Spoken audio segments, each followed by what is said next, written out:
Good morning, good afternoon, good evening, and welcome to today's Caffeine for the Soul. And today I want to talk about, what are you listening for? On my recent trip to London, I had the chance to meet with hundreds of people who've been impacted by the inside-out understanding and the three simple principles that create our experience of life for better and for worse.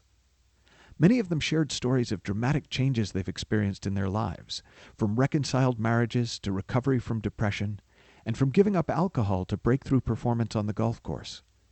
Others had simpler stories to share, of experiencing greater happiness and less suffering in the midst of their day-to-day lives, without anything much changing in their circumstances one way or another.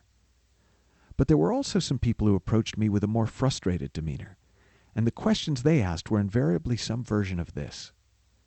Why aren't I having all these amazing results and insights and breakthroughs? Am I the exception to the rule? What am I doing wrong? My heart always goes out to anyone who feels that way, probably because I've felt that way so often myself. And at times I get frustrated with my own inability to point towards anything specific that holds them back from the results they so desperately want to create, and the peace of mind that sits waiting for all of us just beyond the edges of our personal thinking.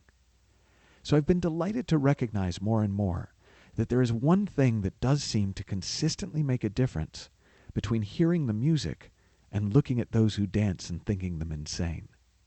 That one thing is what they're listening for when they read about, watch, or hear someone talking about the principles. The advice on listening I was most often given throughout my early days of study in this field, and have most often shared with others since that time, was to listen with nothing on my mind. Variations on that advice include, listen like you might listen to a piece of music. Listen as if you've only come to keep the person next to you company. Listen for a feeling. Listen like a rock with ears. The reason all these listenings can be so useful is that they encourage us to stay out of our analytic, argumentative thinking long enough to hear something new without continually filtering it through and butting it up against what we think we already know. But what I've found more recently is that people who seem to struggle to get the principles are actually asking a different question than those of us who are sharing the principles are attempting to answer. We're sharing the inside-out understanding as an answer to the question of how life works.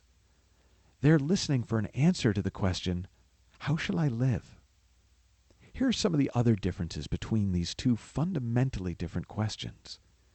When we're asking ourselves how life works, we're talking about principles, physics, things that are true whether we believe them or not. Things that are fixed, universal. We're providing a description for how life works. We're speaking before the therefore. When we're asking ourselves, how shall I live? We're looking for strategies, engineering solutions, useful ways of thinking about things. Our experience is variable. Our questions are personal. We're not interested in description. We want prescriptions for how to live. And we're living after the therefore. So it's somewhat unsurprising, given what different questions we're asking, what different things we hear when we listen. For example, imagine someone says to you, there is an intelligence behind life. If you're listening to answer the question, how shall I live? You'll almost immediately jump ahead to the implications of that idea in your life. If there's an intelligence behind life, you might think to yourself, then I need to find a way to tap into it more. Maybe I should do some intuition training, or see if I can find someone who's got more access to that intelligence than I do, and ask them for advice.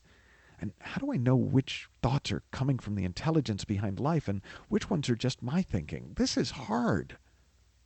Or someone suggests, every human being is born with innate mental health and well-being. And your mind begins to race not only through every apparent exception to that statement you can find, but also to questions like, well, how do I access it? Why don't I experience it more? Why is my husband, wife, parent, child struggling so much if they have it? And implications like, well, if every human being has innate mental health and well-being, therefore I should be able to be happy all the time. And getting caught up in insecure thoughts and feelings is a sign of failure, or at least of weakness, laziness, and limited understanding. I need to try harder. Whereas, if you're listening for how life works, and someone says to you, there is an intelligence behind life, chances are you'll sense the truth of that. After all, most of us know that we don't make the sun come up in the morning, or the earth spin around on its axis. It makes you quieter instead of noisier, more humbled, awed, and grateful than confused. If they say every human being has innate mental health and well-being, there's nothing you need to do about that. It's just a possibility to sit with and see what comes through. And in that simplicity and quiet, chances are you'll get some insights of your own into the nature of the human mind. Now, of course, if you're listening to this tip in order to figure out how best to live, well, I've just given you a prescription for you to take into your life. Put to the test and practice until you can listen the right way, learn to have a quiet mind, and live in a deeper feeling. But if not, you'll likely recognize the simple fact of what I'm pointing to. Some things are just true whether we believe them or not. And it turns out that seeing those truths for ourselves makes life simpler, gentler, and more fun to be a part of. Until next time, have fun, learn heaps, and I'll talk to you soon. Bye-bye for now.